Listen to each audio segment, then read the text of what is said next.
Okay, good. Welcome to the lecture and an introduction to large deviations. Today it is our last lecture where we will talk about some applications of large deviations. In particular, we will try to apply the theory that we developed during this course to one specific model that appears in statistical mechanics. We call that model Curie-Weiss model of ferromagnetism, and it is the name of our lecture. It is 12, section 12, Curie-Weiss model of ferromagnetism.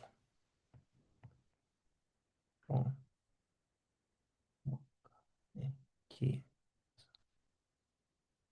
And in this section, we consider, as I said, an application of large deviations in statistical mechanics using a toy model of ferromagnetism called Curie-Weiss model. And let's imagine that a piece of material, for instance, iron, is magnetized by subjecting it to a magnetic field. And then assume that the field is turned off. And we are interested if that the magnetization persists. And to answer this model, we will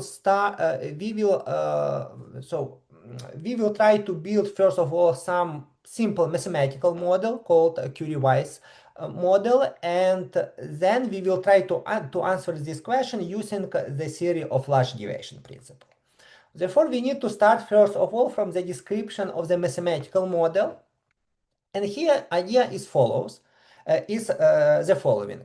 So you know that any material consists of atoms. And here we will assume that we have at the moment just n atoms, and each atom will have a spin +1 or -1. Let me draw some kind of picture. You have, say, many atoms. So here n atoms. And then every atom can have spin either +1 or -1. Which we will denote by omega I. So omega I belongs to -1, 1. Is a spin. The spin of ith atom.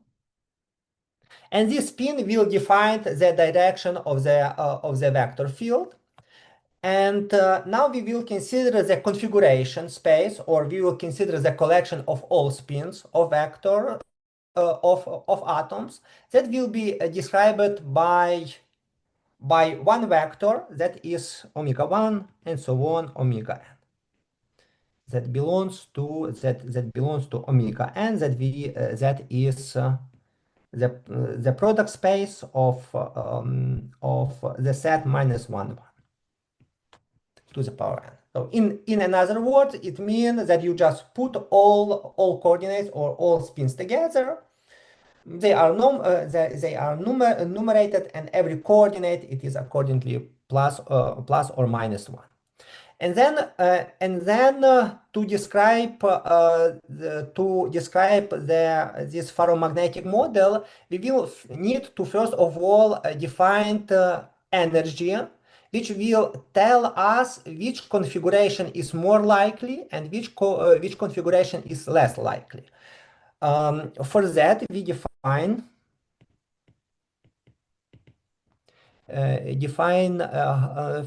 first of all,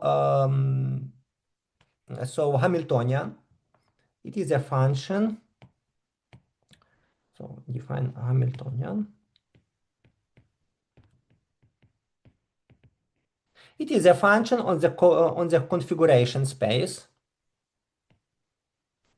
Hn, which depends on omega, and it is defined as follows. It is minus j divided by 2n, the sum ij from 1 to n, you take the multiplication of spins minus h of sum j from 1 to n omega j. I will explain what this object means, but first of all, let me rewrite this function as follows. It is just minus j divided by 2.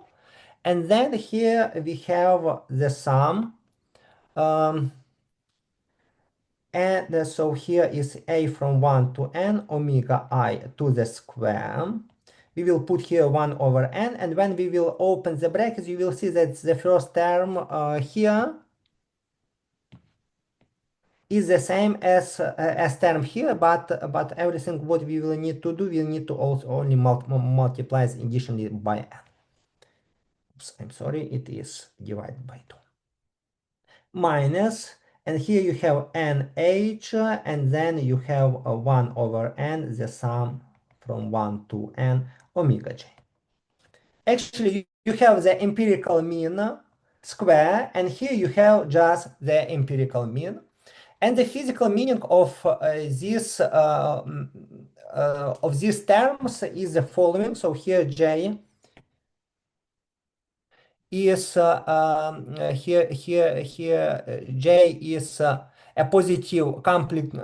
So this is a coupling constant, and it will show how much that the spins of different vectors are connected with each other, or it will like describe some properties of the material, some physical properties of materials.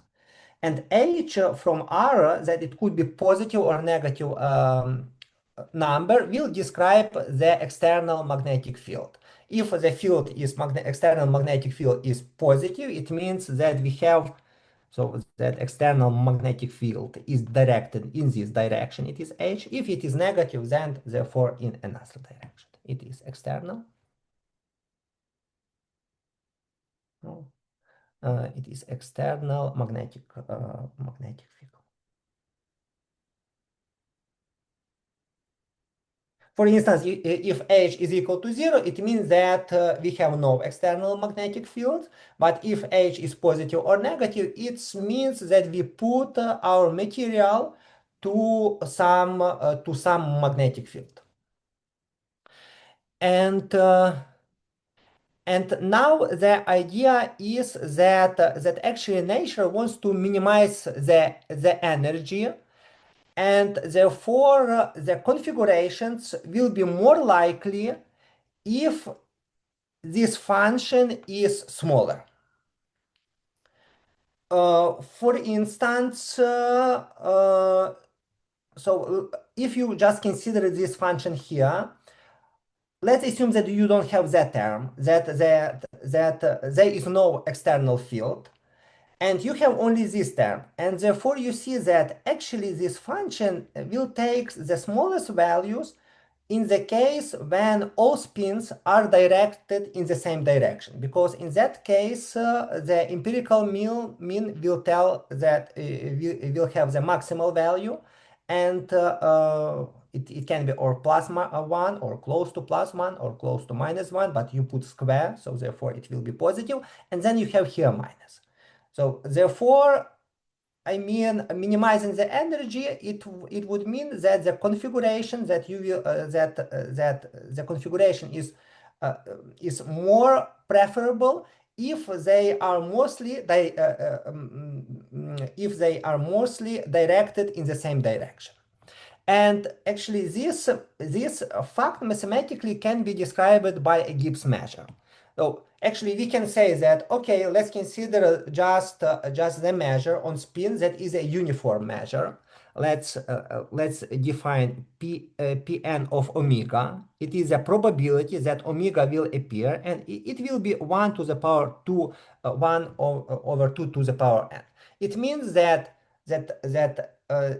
here each spin you choose with the probability 1 over 2 directed in the direction plus 1 or minus 1, and you choose that independently. So therefore, when you compute the general probability, it will be the multiplication because of the independence, and you have exactly this probability, and it is the probability measure, or sometimes people call that the probability density on this probability of appearing of configuration omega from this omega n. And then we said that, okay, now we want to have like omega appearing with the higher probability if the energy is lower or the Hamiltonian takes a smaller value, or with smaller probability if it is larger. Usually for that, people use a Gibbs measure. So we define Gibbs measure.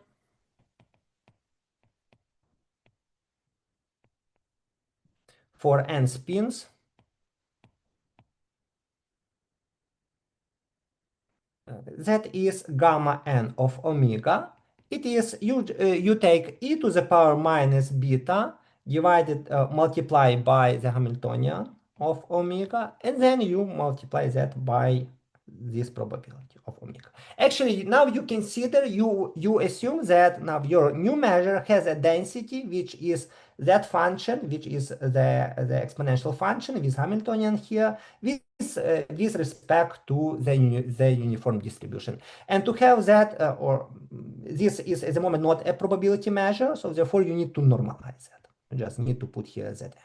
Actually, this Zn, it is not complicated to see that it is a sum over all omegas, e to the power minus beta hn of omega multiplied by pn of omega. Where pn of omega, it is 1 over 2 to the power n. This sum is finite because you have a finite number of configurations. Everything is nicely defined.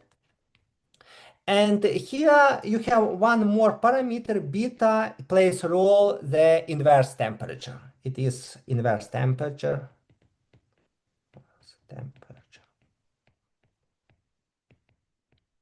of the system.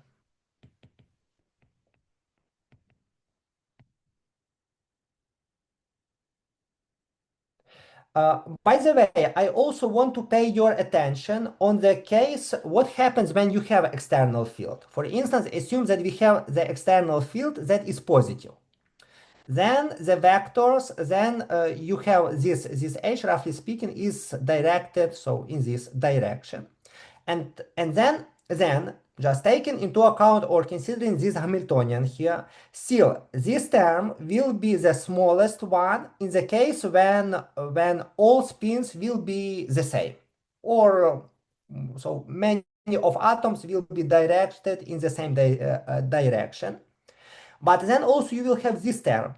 And you see that this term will be, I mean that minus of this term will be small in the case when, first of all, spins are the same and they are in the same direction as the external field, because then the multiplication of this value and that value will be also negative. So therefore, if you have this situation that your H is directed here, the more preferable configuration will be like that one. Maybe some vectors will appear so, but with high probability, actually this type of or that type of configuration will appear. So therefore, like it is exactly what we require, or it is exactly the physical property that we require from our mathematical model, that when you put this material into the external field, actually the configurations, the spin configurations will be preferably directed in the same direction as the external field. Okay, good. We have constructed the mathematical model, and now we can ask, we can consider solve the total magnetization. But to define it, let's first of all make or consider or let's set eta 1 and so on eta n. It is a random vector that has distribution gamma n. So this have has maybe it's better to write that let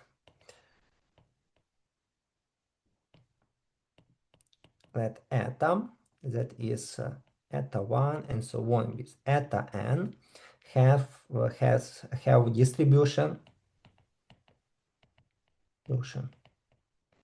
gamma n.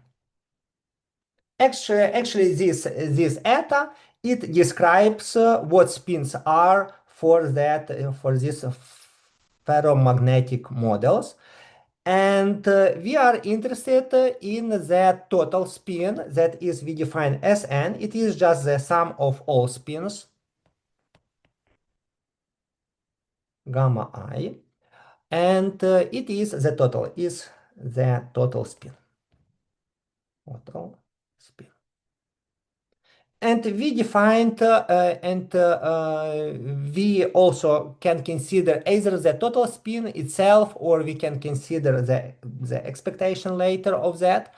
But now, so that will be like that one, and we are interested what happens with the average spin, like 1 over n as n will converge somewhere, and we will show that the average of total of spins converge to some random variable. And then we want to understand the properties of these random variables, and we want to see what happens when we have external field and we don't have external field. In particular, we will be interested in the case when external field goes to 0.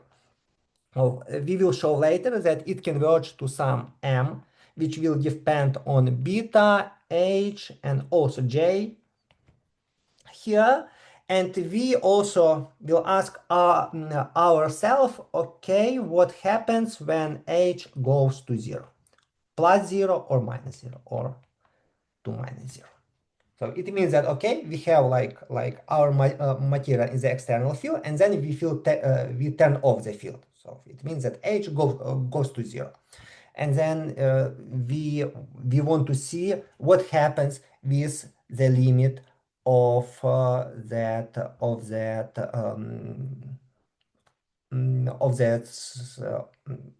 the average of spin, let's say like that. And to be able to answer that question, we will use the large deviation principle.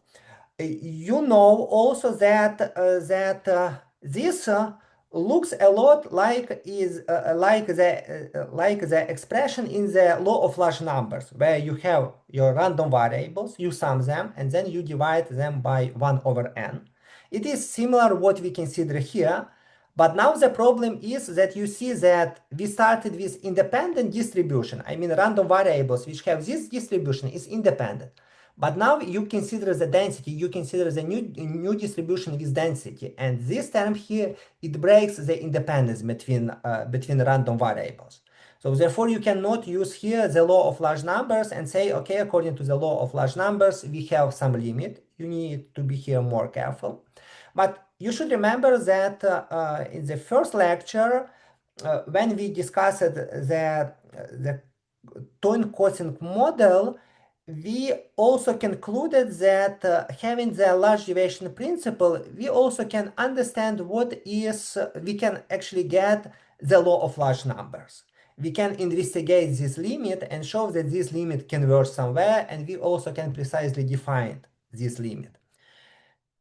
And having the large deviation principle, you don't need to have any kind of independence there. So therefore, here is a hope that if we prove the large deviation principle for this family of random variables, then also we will be able to understand what the limit here is. And it is exactly our goal. By the way, I would like to make one remark about this m here, because in one case, everything can be very simply computed. And maybe I will write that here with different color, that we remark that if h is equal to 0, it means that you have only this part in the density, and you see that it doesn't matter when you have omega I, or you replace omega I by minus omega I. actually this part is symmetric. It is even function with respect to omega. So therefore, just taking the some or considering some configuration omega and replacing it by minus omega, nothing is changed. So therefore, in this case, when you have here either omega or minus omega, the probability will be the same. So you have that gamma of omega is equal to gamma of minus omega. Right, 4. So therefore, the probability that some configuration omega appeared is the same as the probability that configuration minus omega appeared. But now you want to, but now you want to consider, I didn't say that also we will, I'm sorry, I have to be more careful to say that, okay, we also want to consider later, we will consider the expectation. And then we will have here the expectation.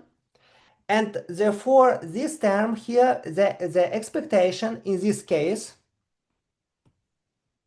I'm sorry, the expectation of that limit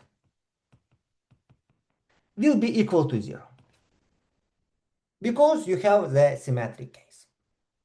Therefore, just carefully computing the expectation and using this property, you can immediately come to this conclusion. Okay, so therefore, for h is equal to 0, this expectation, it is equal to 0.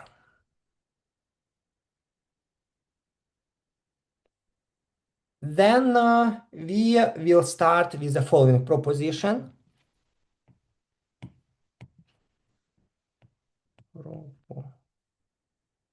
Proposition 12.1. And here in this proposition, we claim that the family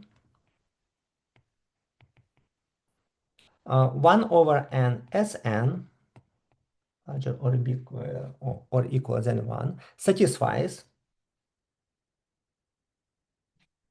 the large deviation principle in R with a rate function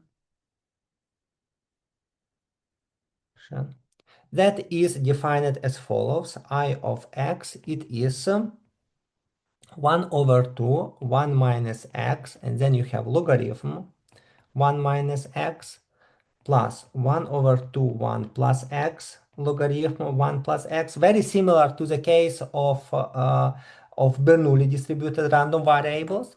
And then you have minus of 1 over 2 j beta x squared minus beta hx and minus constant c. And it is in the case when x is between minus 1 and 1. And if x is outside that interval, it is plus infinity. It is so otherwise. And this constant c, which is in the rate function, it is defined as follows. It is just the infimum of this function. I mean, not this, but the complete of that function. It is infimum of x from minus 1 to 1 of the function 1 over 2, 1 minus x, logarithm 1 minus x, plus 1 over 2, 1 plus x, logarithm 1 plus x, minus 1 over 2 j beta x squared minus beta hx minus c. Oops, I'm sorry, now no c, because it is c defined like that. So here the idea is that the minimal value of the function, of the rate function I is equal to 0. And now we want to prove the large deviation principle, and we already know a lot from that, or we know many different techniques in the large deviation principle, and we can use that. In particular, you see that this function, which is written here, it looks as a function that we already considered, or I mean, the measure that we already considered. You remember that we that a few lectures ago we applied or we tried to figure out what happens with random variables when we change the density. And then when some conditions are satisfied, we could say that, okay, if the previous family satisfies the large deviation principle, that the family where you change the density also will satisfy the large deviation principle. But the initial distribution, which is written here, Pn, it is a distribution of independent random variables, which takes two values, -1 and +1, with probability 1 over 2. Actually, it is written here. So therefore, our idea is, first of all, to consider random variables which are distributed with respect to this distribution. Try to understand what happens in that case, and then come to the distribution here and understand what is the large deviation principle for that type of distributions, and after that get the large deviation principle for the empirical means. Therefore, our idea is, or the proof is the following. I will try to be do everything step by step. Proof. And to prove the theorem, first of all, we will use the Sanov theorem here. So we are going to use Sanov theorem. Then also change the measure, or that change the density, and also the contraction principle.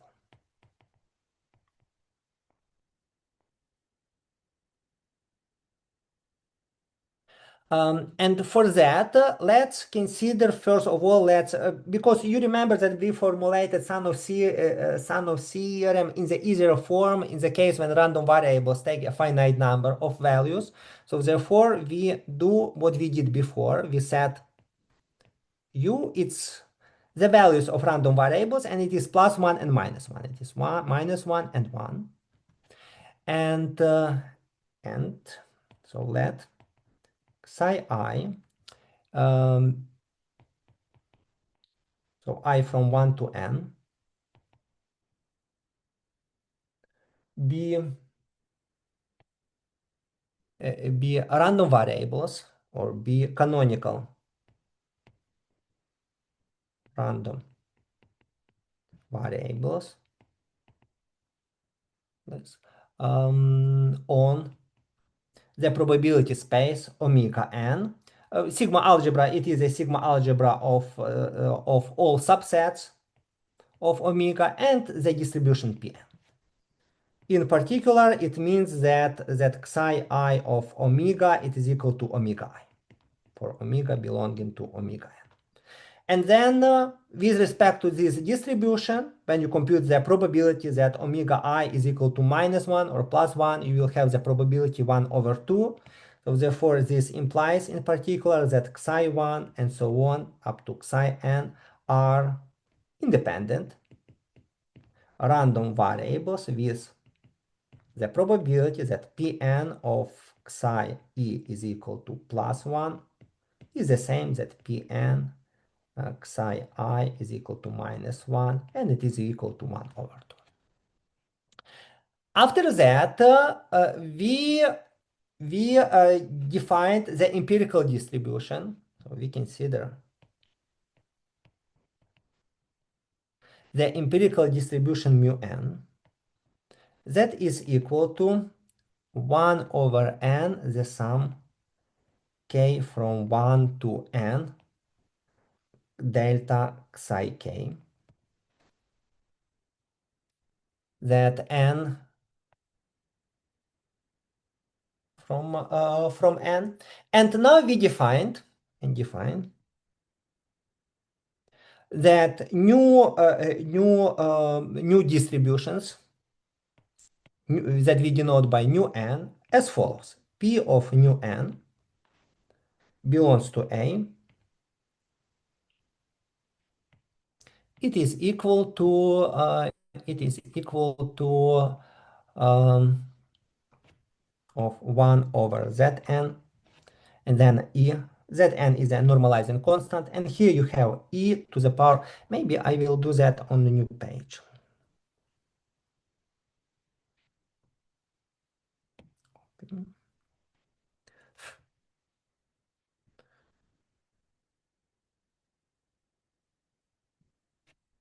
It is e to the power, and then you have e to the power nk of mu n, and then the indicator that mu n belongs to A for every set, Borel measurable set on the space of probability measures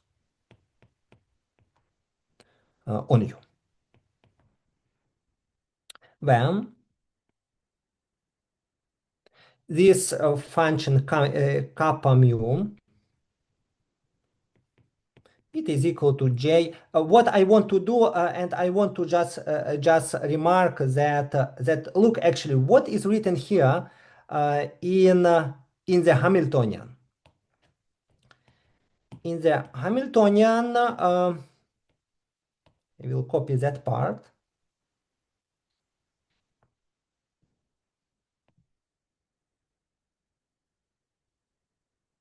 And later we'll delete it.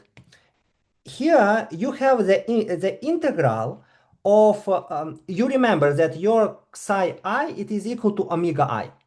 And this sum here, it is exactly the integral that you take u and you integrate with respect to the empirical distribution, mu n, over u.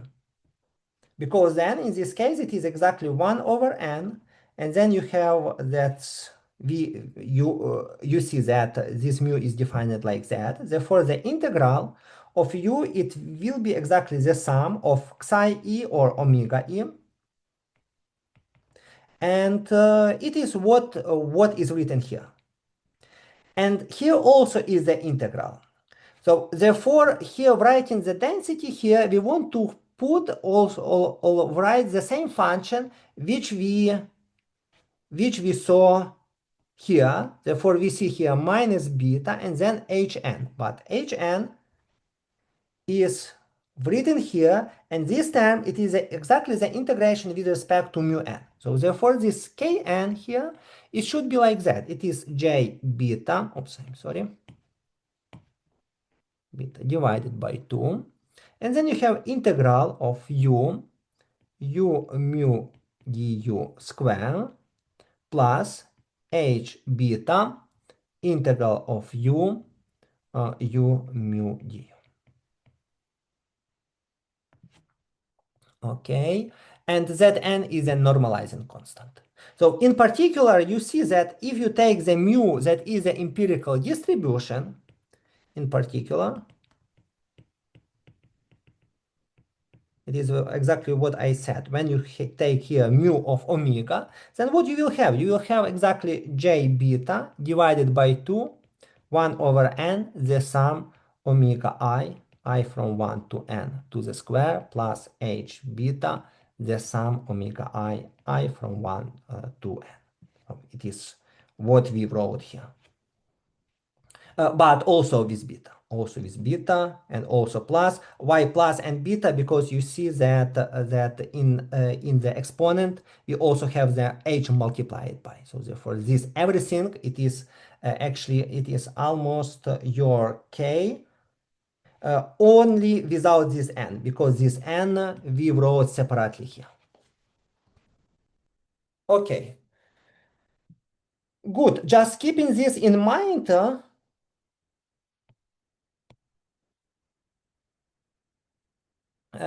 It follows that you see that here we do the same time change or the change of density as we did before. In particular, this implies that if you consider 1 over n Sn, that is 1 over n, the sum I from 1 to n at I, it then this one coincides, or maybe it's better to say have the same distribution, have the same distributions as the integral with respect to this measure nu, because this one, so this nu as integral of u d nu n. And so it is over u, because this is exactly, it will be exactly 1 over n, and then you need to just when you compute this integral and your nu n, it is a measure with it is an empirical measure, so therefore it is exactly at I.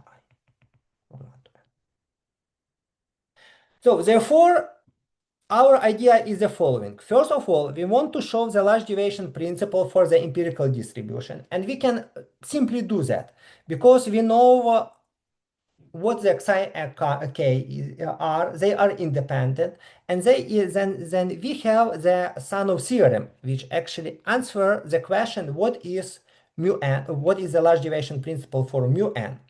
Then after that, you see that we obtained, we wrote a new random variables in the probability space, and we obtained that by the change of density as we did before. So therefore, using this form, we can get the large deviation principle for that object.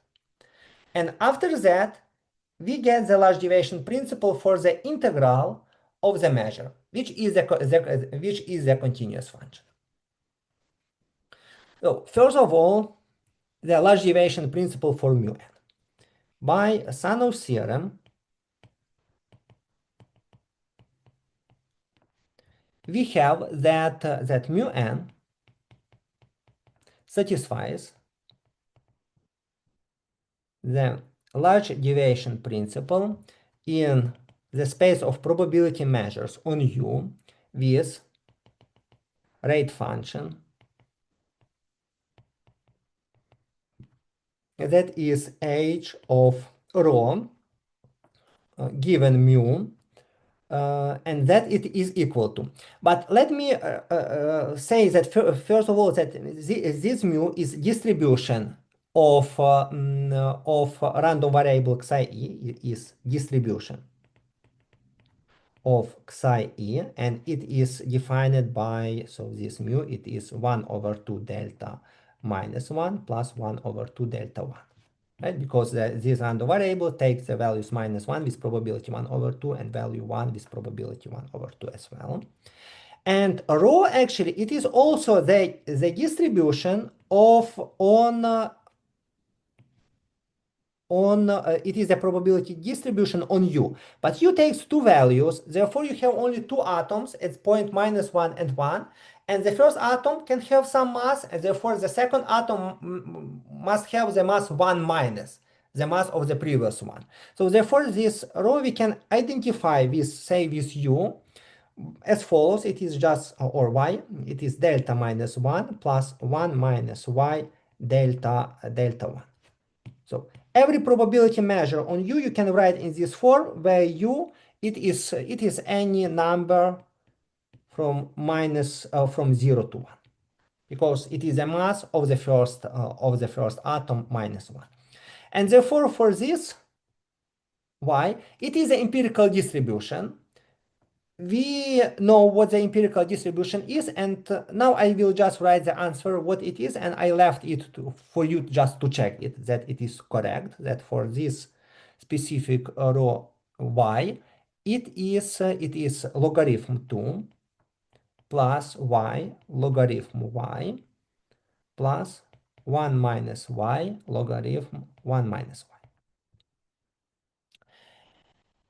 Okay, good. Now after that, we know that that gamma n here, it is obtained by such a way, and then we will use the proposition, the position 10.6, for instance, in lecture notes or from previous lectures, which says that in that case we have that mu n satisfies the large deviation principle with the rate function, which is defined as follows. It is y, I will write here nu, also with that y rho, but now it is defined as follows. It is a previous rate function minus, and then you need to subtract this k here. Maybe it makes sense if I just try to find that lectures just to show you precisely that it is that we discussed that situation.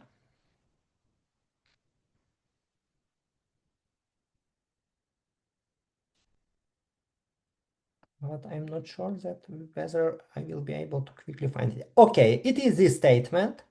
And you see, we defined new random variables eta using the change of density, like e to some power and then divided by an.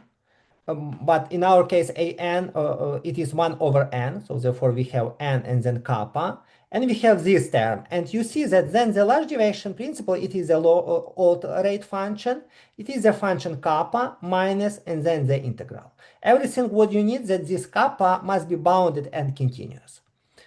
And now let's go back to this kappa. And you see when that is a probability measure here, this integral takes value between -1 and 1. This also as well. So therefore this is bounded. And trivially also it is continuous because the integration with respect to mu, for instance, in the Wick topology is a continuous operation, in particular for this specific Q.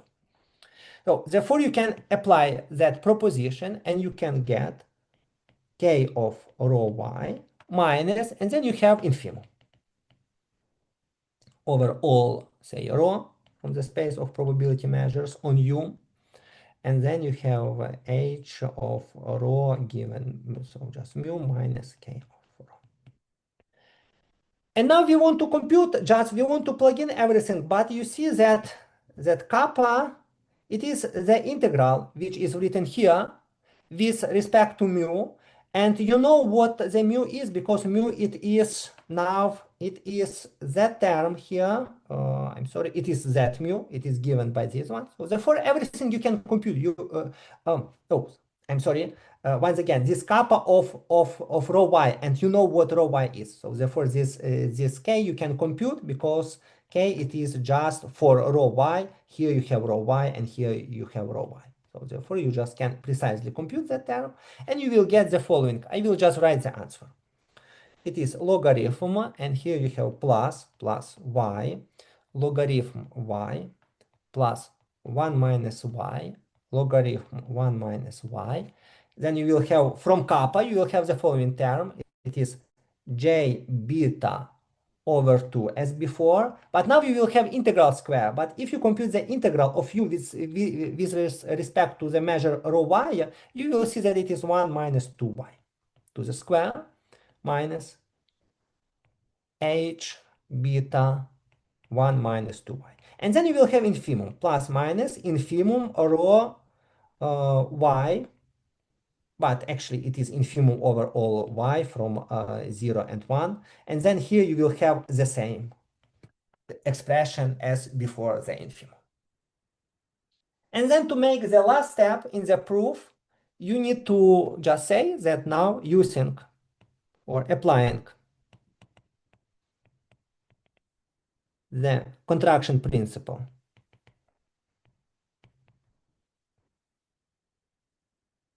to the map that y maps to the integral from u to d nu over, or maybe it's better to write like nu du, we get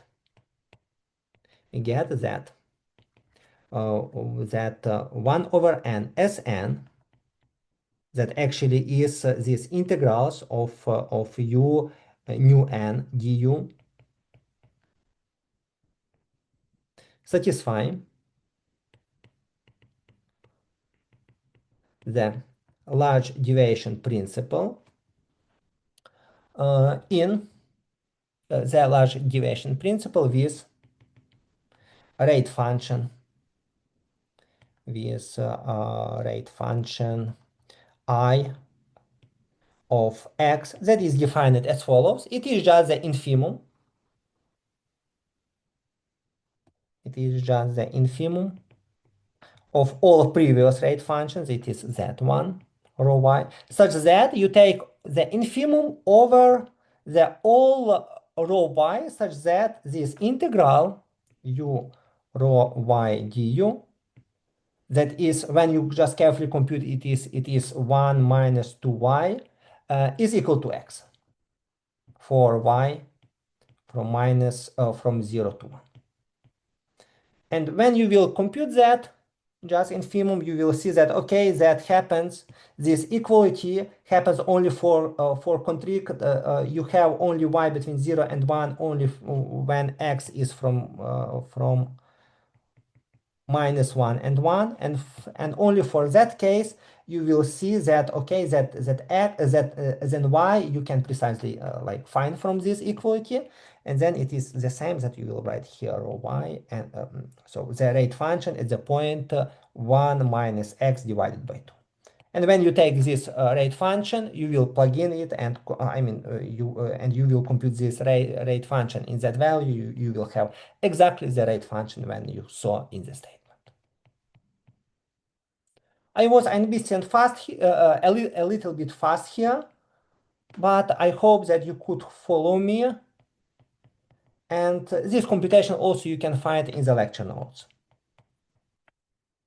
Beta x squared minus beta hx and minus this infimum of the same term. And it's finished the proof of the proposition. Therefore, okay, we found that rate function, and we found that this that family, this empirical distribution, empirical mean, satisfies the large deviation principle with this rate function. And now we would like to investigate the properties of this rate function. We would like to understand what is that the infimum, or at which points this function takes the minimal value. You can do that just computing the derivative and using analysis. But here I would like to show you the simulation which I have. And I took the function, but unfortunately I do not know how to use in the program that I use here to find the minimum. So therefore, this function which you have here, it also has to be shifted. It has to be shifted by such a way that its minimal value, it will be exactly at the point 0.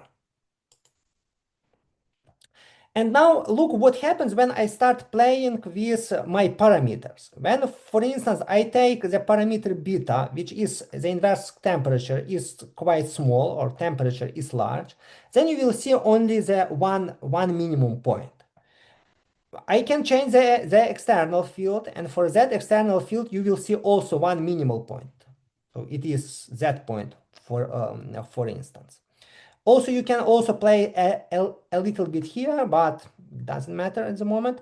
But I would say the most interesting case happens here. Let's assume that you have the field, that is external field is equal to 0.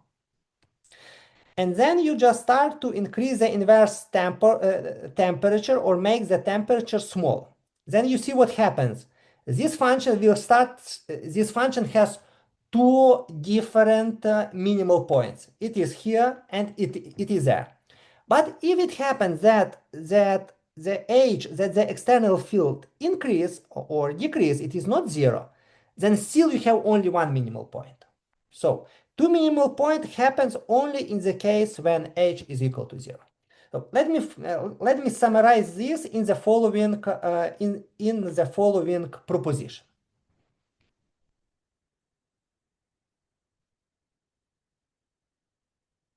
It is a theorem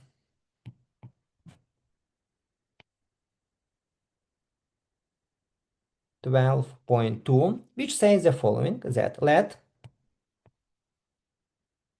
0 is less than beta, and j is less than plus infinity, and h is from R, external field. Then you have the following cases. First of all, if h is not 0, then in this case, that the minimum that m, so maybe also we will need to put some notation. Let's okay, and this notation I will denote at the moment. I will write this by m of beta comma h is the unique. Uh, so arc minimum of the function I. So the minimum is reached only at the point at this is reached at this point for the function I, and it has the same sign as h, and that has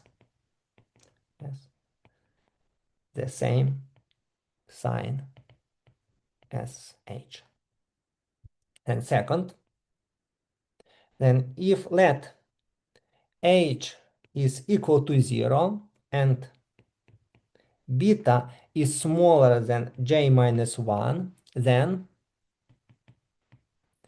m over beta comma 0 is equal to 0 is the unique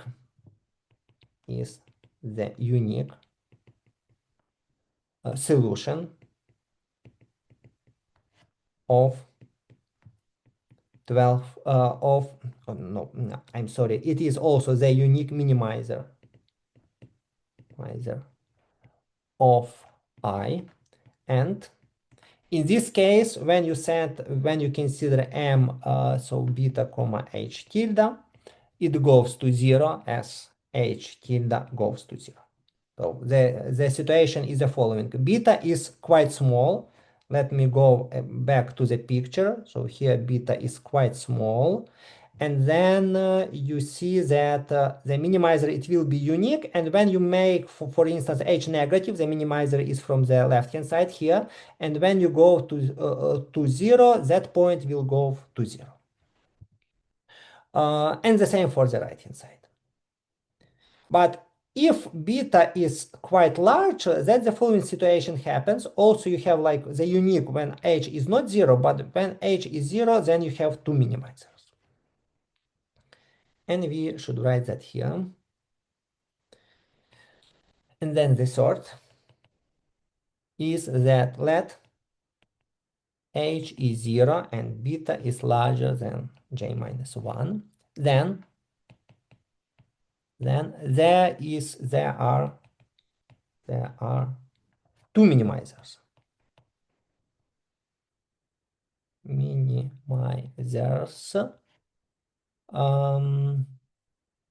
Which we denote by beta m beta comma plus that is larger than 0, and m beta comma minus that is equal to, it is symmetric, it is equal to minus m beta comma plus, and it is negative. And you have that if you take m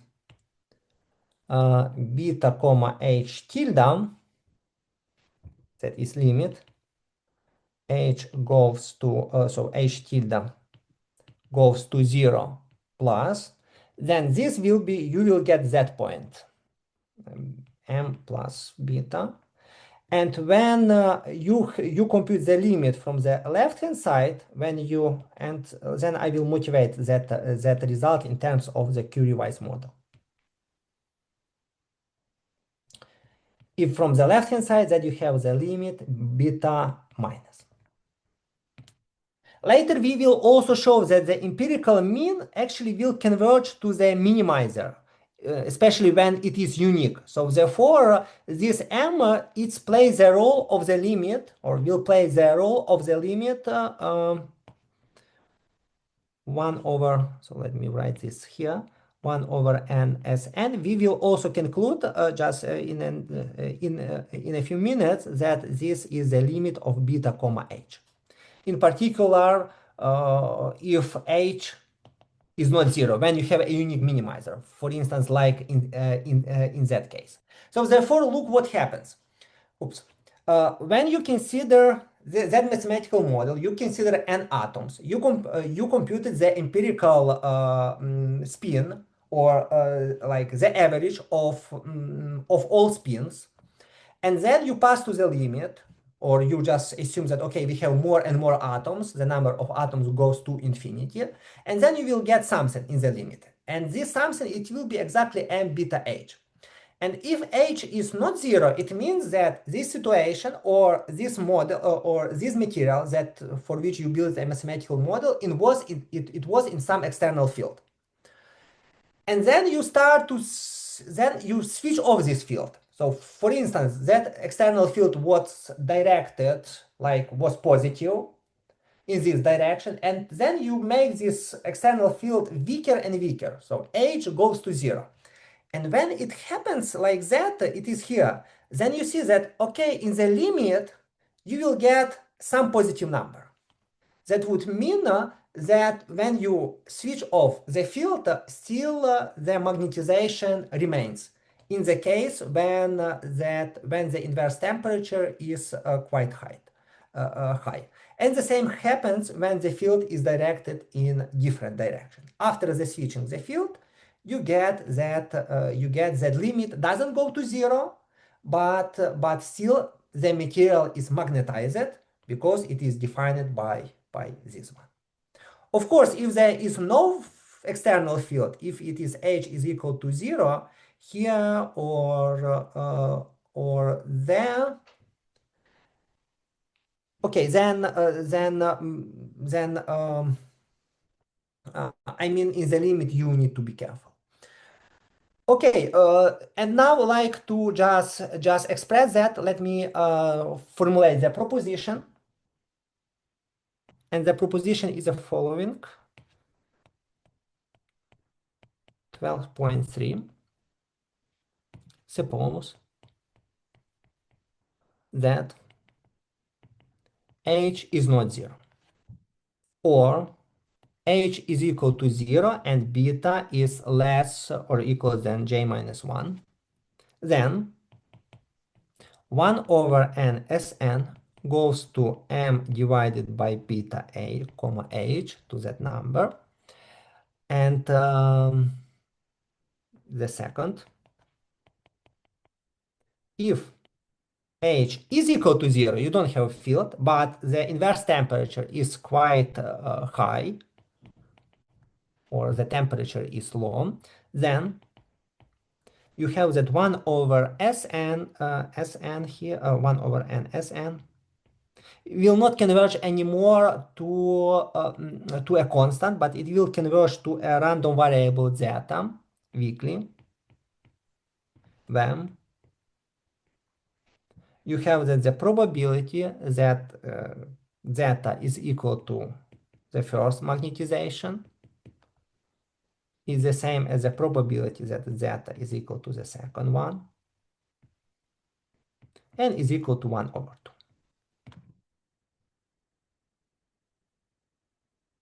That in particular, so this explains the result, or this statement explains the result what I said, that actually if the number of atoms goes to infinity, you have the convergence to this parameter m, and you see if the inverse temperature is large enough and you switch off this h, then you see the convergence. If you want also, I can go to that picture and look what happened in that situation.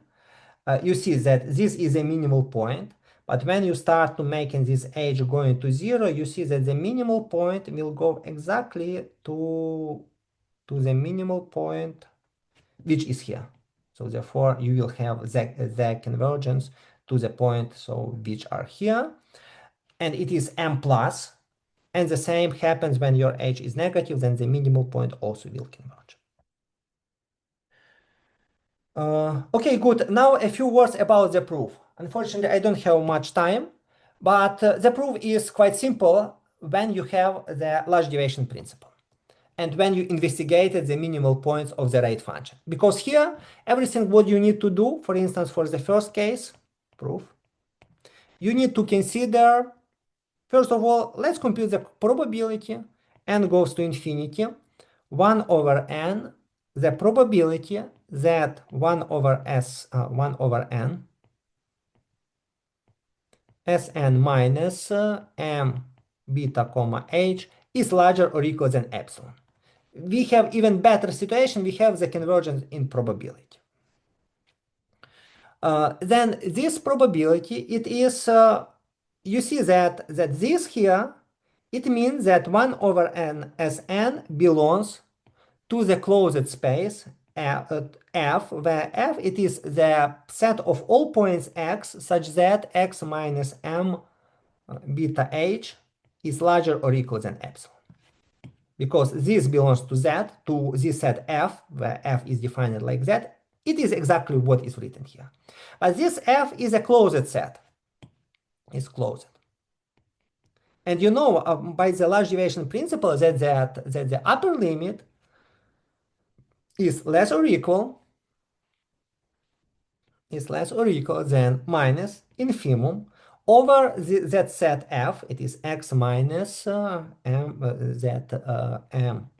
beta h larger or equal than epsilon and the rate function. But when you consider the rate function,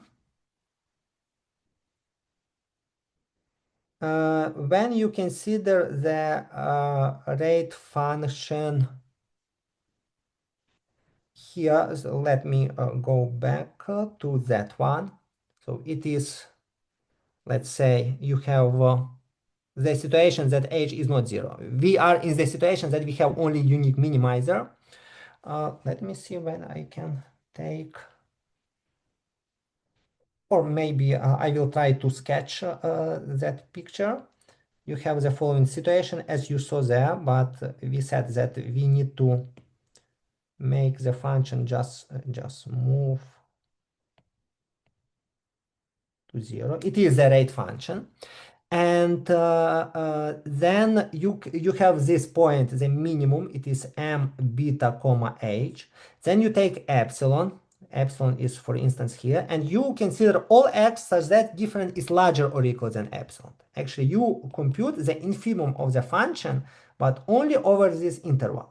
And you see that infimum here cannot be equal to 0. It is always positive. In particular, that minus, it is, I mean, the minus is strictly negative. It's less or equal than 0. In particular, this implies that the probability of 1 over n Sn minus m beta h is larger or equal than epsilon goes to 0. Because you see, when this does not goes to 0, oh, I'm sorry, it is typo. Here should be logarithm. Here should be logarithm. If it is doesn't goes to 0, then this must be or is say something or goes to some constant and so on. Or maybe let's say that differently. You see that the upper limit is negative. So therefore, if this goes to 0, to have here a negative number, you must know that this goes to minus infinity. But logarithm goes to minus infinity, it means that the probability goes to 0. It implies that convergence as n goes to infinity. N goes to infinity. The situation that for the second part is a little bit more complicated, but also you can use the large deviation bound as before. So for the second part, the upper bound implies that if you compute the limit of p, and now you consider 1 over n Sn minus m of beta minus, it is the first minimizer of the rate function, or you have the second minimizer,